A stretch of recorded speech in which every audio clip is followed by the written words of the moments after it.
Igbo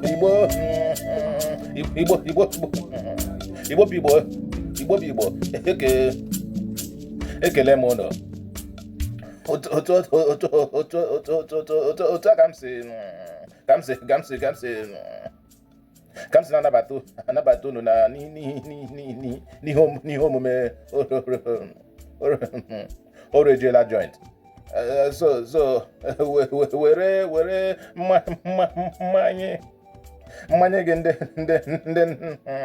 ndị na-anaghị aba n'anya were ya with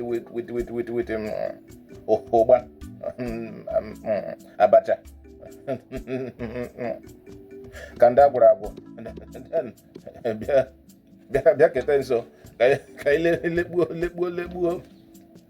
lekpuo anya na stories gbara na newspaper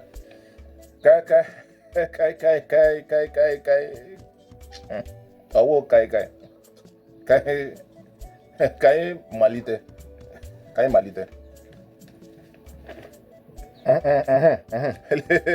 lenunu ihe gbara na pepa. Man Chibụzọ Nze dị egwu, an Arsenal fan, reportedly dies while watching Champions League final between Arsenal and PSG. Ole ọ ga-akọrọ Chineke ugbu a. No, because na ọwọchi ga bọọlụ Arsenal. Ya gba ya over 2.13. The thing akụbaghị yeshiri maka Arsenal obi akpọchie ya oruo n'ihu Chineke. Ole ọ ga-agwa Chineke ugbu a. Even the Arsenal oshi maka ha nwụọ.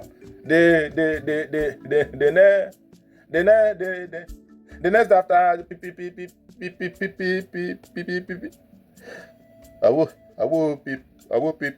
hure. That's the next day after PSG meriri ha. Ha gakwara parade na London na-aṅụ ọṅụ. Ihe a kwesịrị iwe a very big lesson to everybody. Ịchọ ịkpa agwa na ndụ. Kpaa agwa ndị na-akụ bọọlụ, especially Arsenal footballers. Ha meriri agbara ha 4-0 like otu esi agba ndị nke Chelsea. Ha na-move on with their life.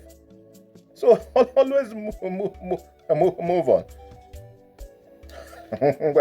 Lekwa ọzọ gbara na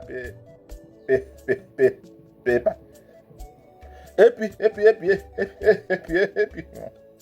ọwụ epilepsy. APC chairman in Kebbi State, who praised Tinubu's record on security, was kidnapped few hours after his campaign campaign speech where he praised Tinubu. Ma ngachi we ọchị emewere ya ebere. Ugbu ọ nọrọla n'aka ndị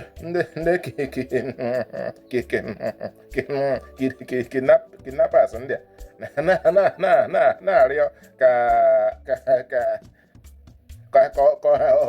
ọha na eze gbatara ya ọsọ enyemaka maka ịkwụ ransom.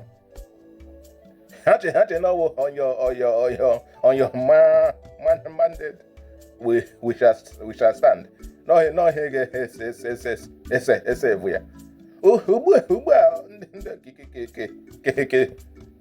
kidnappers jidere ya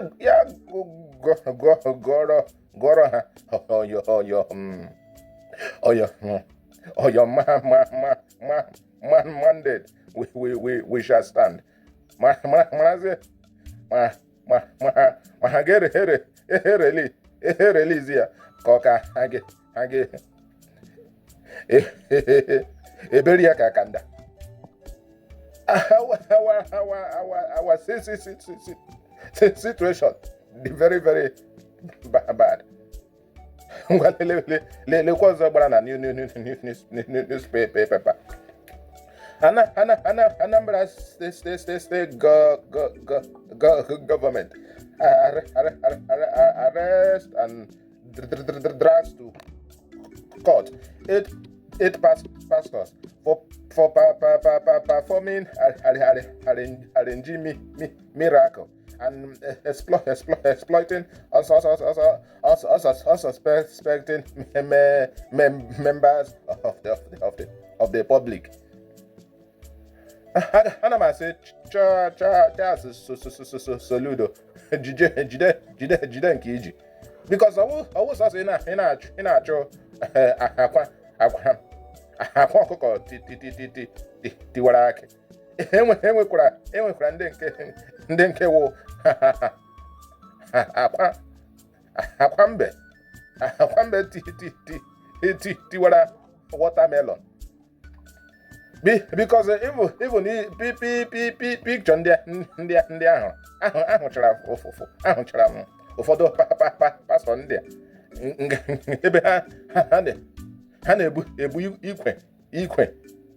ikwe na aka odo were na-ekpe ekpere n'ime chọọchị ha na Anambra. That is Jesus na-erie anụ arụ ya iji cheta ọnwụ ọ nwụrụ n'elu obe. Ụfọdụ abịazie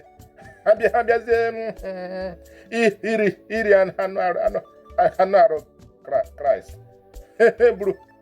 Eburuzie condiment buru ma nchanwụ ma kọrị nnu burucha ihe eji eme stew biri anụ arụ Kraịst. Dizie ka ha dị happy na Jizọs ga-anwụọkwa n'elu obe for mmehie ha. Ya na aliwacha ihe nọ na pepa. Anyị agaghị ala taa. Aha mbụ ọsọ ga-eme ka ọ dịkwa ka anyị ahụ gị.